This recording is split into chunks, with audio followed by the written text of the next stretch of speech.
कहानी जो है कि भैया एक छोटी बच्ची है, लेकिन उसकी आंखों में ऐसा डर था कि जैसे वो छुपा रही हो भाई साहब। हाँ। और जब इस परिवार को उसकी सच्चाई पता चली, तब तक जो है कि बहुत देर हो चुकी थी। हाँ। आज की कहानी है भैया ऑर्फन 2009 की। यह कहानी शुरू होती है एक कपल से जिसका नाम है केट और जॉन। बाहर से देखने पर इसकी जिंदगी जो है कि बिल्कुल नॉर्मल लगती है। बड़ा घर, दो बच्चे हैं, अच्छी लाइफ भाई साहब। हाँ। लेकिन अंदर ही अंदर यह परिवार पहले से ही जो है कि टूट चुका है भाई साहब। हाँ। अरे भाई साहब देखे देखे। हाँ। क्योंकि कुछ समय पहले केट का मिसकैरेज हुआ था, यानी उसका बच्चा पैदा होने से पहले ही मर गया था। हाँ, ये तो बहुत दुखद बात है भैया। और उस हादसे के बाद केट पूरी तरह मेंटली जो है कि डिस्टर्ब हो चुकी होती है। शराब की लत लग गई, डिप्रेशन में चली गई। हाँ, डरावने सपने और अपने पति से लगातार लड़ाइयाँ, बहुत धुआंधार। अब हालत जो है कि ऐसी हो जाती है कि दोनों डिसाइड करते हैं कि शायद किसी बच्चे को जो है कि अडॉप्ट करने से उनकी जिंदगी फिर से ठीक हो जाएगी। और बस यहीं से शुरू होता है भैया असली डर। हाँ।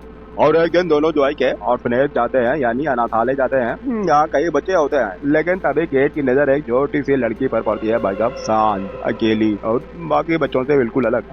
उसका नाम होता है एस्टर। वो अकेले बैठ करके पेंटिंग बना रही होती है भाई साहब। वह अकेले बैठकर पेंटिंग बना रही होती है और उसकी बातें, उसका बिहेवियर सब कुछ इतना मेच्योर होता है कि पहली नजर में ही केट और जॉन उससे इम्प्रेस हो जाते हैं। लेकिन तभी ऑडियंस को पहला अजीब संकेत मिलता है। बाकी बच्चे उससे डरते हैं। एक लड़की तो साफ कहती है उससे दूर रहना, लेकिन कोई वजह नहीं बताती। अब होता क्या है, केट और जॉन एस्टर को अपने घर ले आते हैं। आप देख रहे हैं मूवीज इन हिंदी एक्सप्रेस। शुरुआत में सब कुछ ठीक लगता है। एस्टर बहुत पोलाइट होती है, बहुत समझदार, पियानो बजाती है, पेंटिंग करती है और हर समय रिबन वाले पुराने कपड़े पहनती है।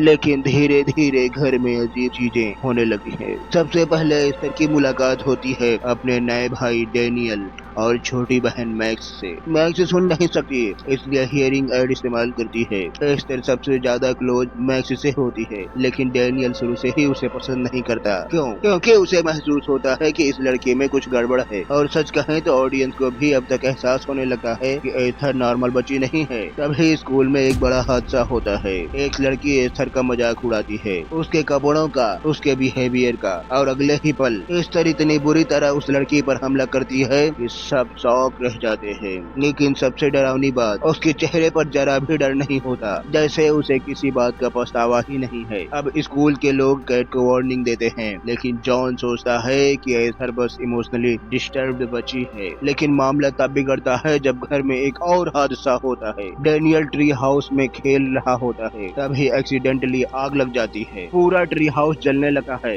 डेनियल अंदर फंस जाता है और नीचे खड़ी एस्टर बस उसे देखती रही है, मदद तक नहीं करती। उस पल पहली बार ऑडियंस को साफ दिख जाता है यह लड़की खतरनाक है। लेकिन कहानी अभी शुरू हुई थी। अब केट धीरे धीरे एस्टर के बारे में इन्वेस्टिगेट करना शुरू करता है। उसे पता चलता है कि जिस ऑर्फनेज में एस्टर आई थी वहाँ भी कुछ अजीब इंसिडेंट्स हुए थे, और सबसे शॉकिंग बात, एस्टर के पिछले एडॉप्टिव पेरेंट्स मर चुके हैं। अब जरा सोचो, इतनी छोटी बच्ची और जहाँ भी जाती है लोग मरने लगे हैं। लेकिन जॉन अब भी केट की बातों पर विश्वास नहीं करता। उसे लगता है कि केट फिर से शराब पीने लगी है और उसकी मानसिक हालत खराब हो रही है, और बस यही चीज एस्टर चाहती थी। धीरे धीरे वह पूरे परिवार को एक दूसरे के खिलाफ करना शुरू कर देती है। वह जान के सामने स्वीट बनती है, लेकिन केट के साथ अकेले में उसका असली चेहरा दिखा है। एक सीन में तो एस्टर सीधे केट से कहती है, अगर आपने मुझे हटाने की कोशिश की तो मैं आपकी पूरी जिंदगी बर्बाद कर दूंगी। और उसकी आंखों में जो डरावनी कोल्डनेस होती है वो सच में अनकंफर्टेबल लगती है। तभी एक और शॉकिंग चीज होती है। वही लड़की जिसने स्कूल में एस्टर का मजाक उड़ाया था वह प्लेग्राउंड में मरी हुई मिलती है, और ऑडियंस समझ जाती है यह एक्सीडेंट नहीं था, एस्टर ने उसे मारा था। लेकिन सबूत नहीं मिलता। अब घर का माहौल पूरी तरह टॉक्सिक हो चुका होता है। केट डर चुकी होती है, डेनियल एस्टर से नफरत करने लगा है, और मैक्स धीरे धीरे उसकी बातों में आने लगी है। लेकिन सबसे बड़ा ट्विस्ट अभी बाकी था। एक रात डेनियल एक्सीडेंटली एस्टर की सीक्रेट पिक्चर्स देख लेता है। उन पेंटिंग्स में एस्टर ने डरावनी चीजें बनाई होती हैं, खून है, मौत है और फैमिली मेंबर्स की क्रीपी ड्राइंग्स होती है। डेनियल समझ जाता है कि एस्टर डेंजरस है, लेकिन तभी एस्टर उसे पकड़ लेती है और फिर वह डेनियल को इतनी बुरी तरह चोट पहुंचाती है कि वह हॉस्पिटल पहुंच जाता है। अब केट पूरी तरह कन्विंस्ड हो जाती है कि एस्टर साइकोपैथ है। वह ऑर्फनेज की सिस्टर एबिगेल से संपर्क करती है, लेकिन तभी एस्टर को पता चल जाता है और बस यही फिल्म अचानक बहुत डार्क हो जाती है।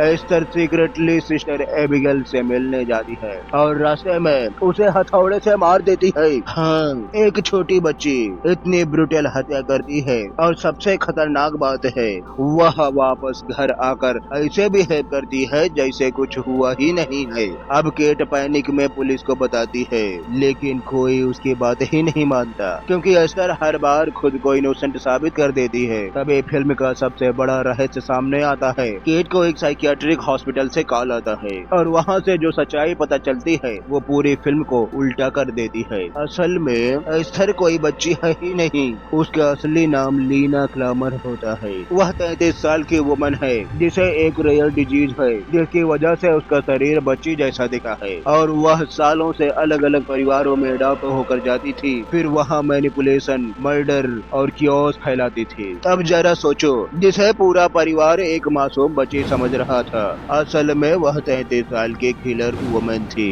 और यहीं से फिल्म पूरी तरह नाइटमेयर बन जाती है। अब एस्टर का असली ऑब्सेशन सामने आता है। वह जॉन से प्यार करने लगी है।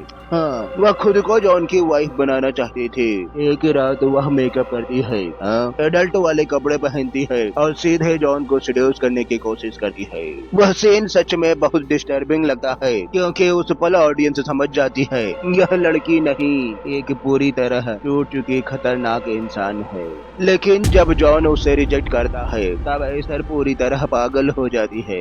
अब यहीं पे क्लाइमैक्स शुरू होता है। एस्टर पूरे घर में क्योस फैलाना शुरू कर देती है। वह जॉन पर हमला करती है और आखिरकार उसे मार देती है। अब घर में सिर्फ के मैक्स और एस्टर बचते हैं। बाहर बर्फ गिर रही होती है, पूरा घर अंधेरे में डूबा होता है और एस्टर हाथ में चाकू लेकर केट का पीछा कर रही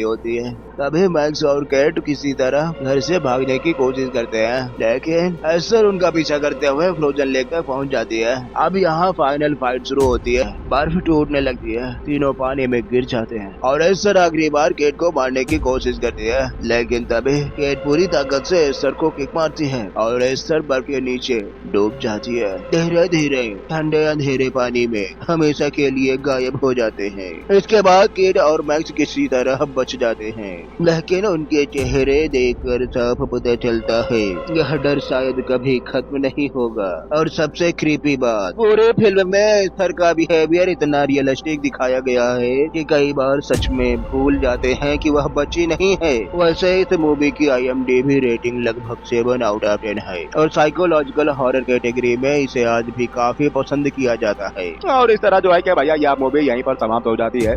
लेकिन जो है क्या भैया सोचने वाली बात क्या है, इंसान का असली चेहरा जो है कि हमेशा वैसा नहीं होता जैसा बाहर से दिखता है। तो भैया मिलते हैं कल शाम 7:30 बजे एक नई हॉरर मूवी के साथ। तो अगर जो है कि आप इस वीडियो को जो है यूट्यूब पर देख रहे हैं तो भैया इस चैनल को सब्सक्राइब करिए और अगर आप जो है कि इसको फेसबुक पर देख रहे हैं तो इस पेज को फॉलो कर लीजिए भाई साहब। मिलते हैं कल आपसे 7:30 बजे। धन्यवाद, बहुत बहुत आभार, बहुत बहुत धन्यवाद, आभार।